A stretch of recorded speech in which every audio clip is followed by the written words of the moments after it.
Hello again, welcome to another video. So yeah, this video I thought I'd talk about the Sega Mega CD and my relationship with it, and what, I've got it now and I absolutely love it. It's one of my favourite machines now.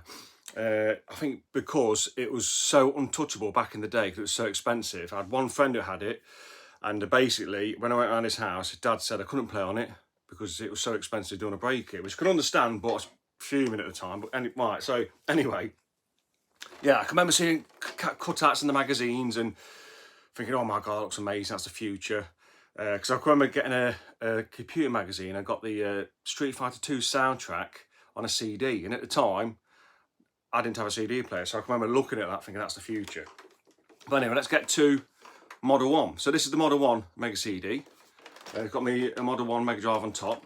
Now this is my favourite one. This one's absolutely fantastic. Looks great. It looks like if you get there, looks a stereo stack just there. So it's got that 90s kind of, 80s, 90s stereo stack vibe. Fantastic. The good thing about this is I think this one looks better aesthetically with the Mega Drive, and and it does, fantastic machine. Now the negatives on it are basically, obviously it's got a drive, so that can break down. So, but they are easy to repair. There's a belt you can change. There's all bits. Once you take it apart, there's things you can change, and the lasers on it are quite accessible to get to as well. So you can change laser. I've changed the laser on this one. The other thing to note on this is the motherboard. So with the CPUs on and all your RAMs, your SRAMs, and all that kind of stuff. The caps on them are awful. The same ones that are on the Game Gear, and they leak, but they leak quite bad on the Mega CD. So they go all over the board, and start corroding contacts, tracers, and everything. So as soon as you get one, you want to get them off and neutralise it with a bit of white vinegar and clean it with isopropyl alcohol. But yeah, that's the negatives. But once you get it sorted and fixed, fantastic machine. I've got two of these. I did have more because I used to repair a lot of them. So I've got one just there boxed. That's the one. That's the one's in mint condition. That one is.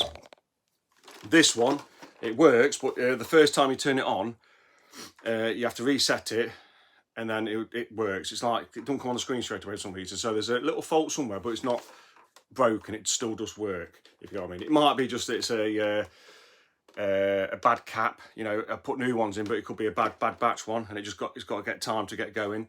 But yeah, because like caps are basically like I class capacitors as the little wells, and basically they smooth off the electricity coming, don't they? Take a bit and smooth it all off. But yeah, so that's the Model 1, fantastic machine. Yeah, great. Right, Model 2, I've got it just down here. So there's Model 2. Nice looking machine. I think it's a nice looking machine. I think it suits the Model 2 Mega Drive really well. Right, and obviously this one has got it flips open, and it's a top loader, which has got its pros as well. So yeah, I think people do prefer the first one just for the looks, but I prefer the first one for the looks, but I prefer this one for if you wanted to get a Mega CD. This is the one to get, because this one here, it's just the Mega Drive 2. But if you get Mega Drive 2, the common faults on Mega Drive 2 is the power connector at the back, just in there. Going in, it's soldered to the board, not very good, and sometimes you get dry solder joints in the crack, so you've got to reflow them, and most of the time it works. So that's easy to repair. The Mega CD, the common fault on these Mega CDs is it's the fuse inside. So inside on the motherboard, there's a little pico fuse. I believe it's a quick 1.5 amp quick blow, and they always blow. Because they're old, and sometimes over the years someone's put the wrong power cord in because they think, oh, that fits, because it's a generic old power cord, you see. And it just fit in, and it just blows this. But right, so the easiest way to find out if your Mega CD power's on is to get that pico fuse, get the correct power supply, or a modern one that's new, get the pico fuse, twist it so the two legs touch, power it on. If it works, then you know it's the fuse, and to resolder a new fuse in, right? That's what I normally do. So I get the fuse, twist it around so the two legs touch, so the current goes through. I won't run it like that all the time. It's just to test it, see if it fires up. And when it fires up, then I know, right, new fuse in, and that works. And then the other thing that normally goes on these is this sticks here. So basically, it's the catch here. So you get that out, and what I do is I lithium grease it all up inside, and then it works flawlessly, because they always seem to not want to close. And then the other main thing on these is the laser pickup. But you can get these off AliExpress. And funny enough, the laser pickup in this it's the same one I've got in my Akai stereo system from back in the day. So yeah, let's get that back down here. So the laser in this, I can remember because I replaced it in this, and I went to replace it in that stereo system. I thought, hang on, it's the same one, and I bought loads off AliExpress. So it must have been a generic single speed laser at the time, because they're only single speed. That's why the games load a bit slow and everything like that. But that was the technology at the time. But yeah, so my favourite one to look at is the Mega CD one.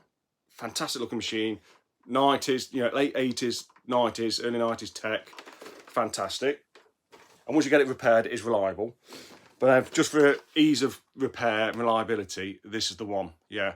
The only thing I need to do in this, I'd love to get a modern equivalent power board. I don't think anyone's doing them yet. They're doing for the Dreamcast, Saturn, PlayStation 1, all that kind of stuff, but they haven't done it for the Mega CDs 1 or 2s yet, because I'd love to change the power supply then to a modern equivalent, like a 12-volt system would be great. But yeah, that's it. So next I'll go on to a few games that I think you should pick up for the system.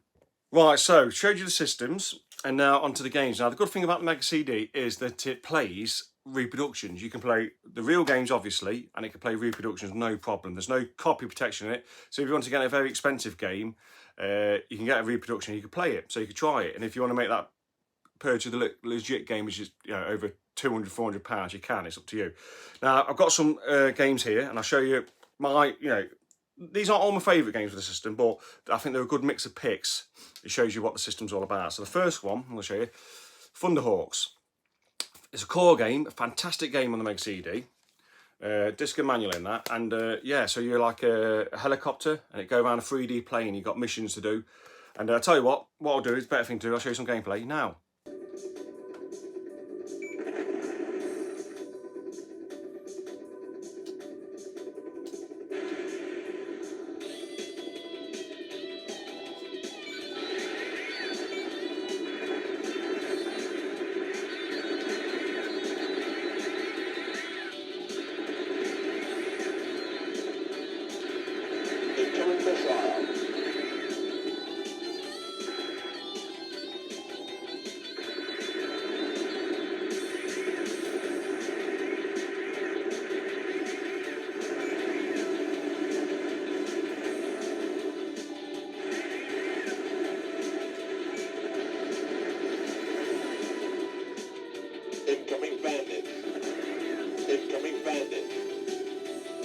Right, next one is Sonic CD.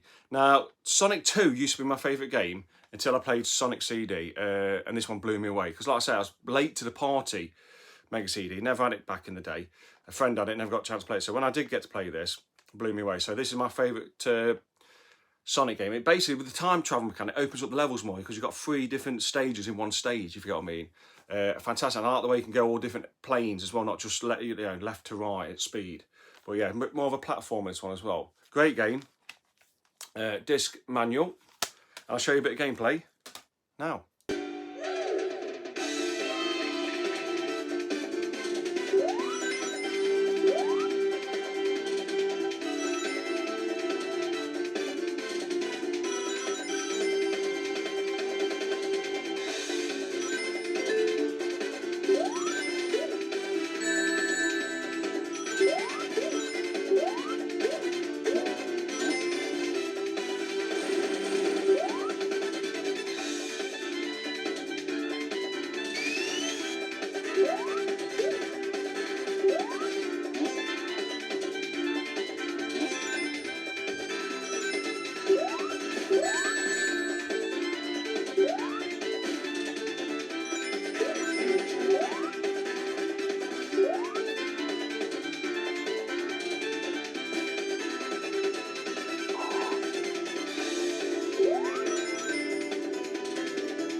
Next game is Final Fight. Probably the best version of Final Fight. I have got another version of Final Fight for the Sega CD, and it's a from Project Retro Games. That's got the arcade sounds in it and music. That one's really good as well. But this one is probably the better one because that's the one. This is the one I'm used to playing a lot, so I'm used to the music in this. So there you go. There's the disc and manual. Side-scrolling beat 'em up. Fantastic port, and I'll tell you what. I'll show you a little bit of gameplay now.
Next one is a very, very expensive game. It's a KO Flying Squadron. Now this one is a reproduction. So I got this one from Retro Game Lab. You see there, you just see it down there, Retro Game Lab. Yeah, so it's a really good reproduction, this is. I tell you what, if I put Retro Game Lab in the description so you can check them out. I ain't bought anything from them for a very long time. I really should check them out again. But yeah, this is a great game. It's a shoot 'em up, shmup, but also it's a cute 'em up, as they say, isn't it? So I'll show you a bit of gameplay now.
I'll only show you 5 games in this, so the last one, just to give you a bit broad range of what the Mega CD can do, is Road Avenger. Now, this is my favourite FMV game.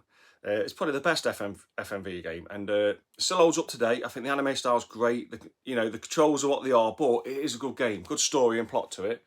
You can see it there. This blew me away back in the day, seeing this at my mate's house. Never got to go on it, but it blew me away. So that's Road Avenger. Now this is a very cheap game as well, but it's a really good one. So, but I'll tell you what, I'll show you some gameplay now.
So that's my overview of the Mega CD. Showed you Mega CD 1, what I've got, Mega CD 2, what I've got. Mega CD 1 aesthetically looks great. but the Mega CD 2 has, it's more maintainable, it's easy to fix, more reliable, should I say. So it's up to you what you get. And what your soldering skills and technical skills are, I suppose, and then a little few games that you know for it. I think it's a great system. It's grown close to my heart, like I said before, and never had it back in the day, but I absolutely love it. I think it's a fantastic machine. So yeah, thanks for watching. I'll catch you next one. See you later.